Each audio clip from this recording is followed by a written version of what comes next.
మహేశ్వర జ్యోతిర్లింగం. ఇక్కడ ఒకే పానవట్టంపై బ్రహ్మ, విష్ణువు, శివుడు ఉంటారు. అండ్ ఈ శివలింగం మధ్యలో నుంచి ఎప్పుడూ నీళ్లు వస్తూనే ఉంటాయి.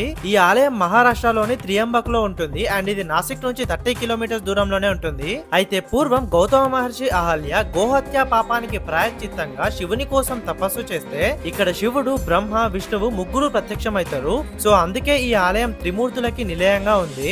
అండ్ ఈ ఆలయం చాలా పెద్దగా, విశాలంగా ఉంటుంది. ఈ ఆలయం నుంచి 400 మీటర్స్ దూరంలోనే కుషావర్త తీర్థం ఉంటుంది. ఈ కుషావర్త తీర్థంలో స్నానం చేస్తే మనం చేసిన పాపాలు పోతాయని, ఇంకా ఏం రోగాలున్నా పోతాయని నమ్ముతున్నారు. ప్రతి 12 సంవత్సరాలకు ఒక్కసారి జరిగే కుంభమేళ కూడా ఇక్కడ జరుగుతుంది. దీని చుట్టూ మొత్తం కూడా పెద్ద మండపం ఉంది.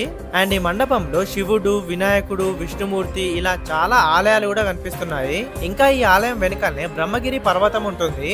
ఆ బ్రహ్మగిరి పర్వతం పైనే గోదావరి జన్మస్థలం ఉంటుంది. సో మీరు కంప్లీట్ గా ఈ త్రియంబక్ ని ఎక్స్ప్లోర్ కావాలంటే 1 డే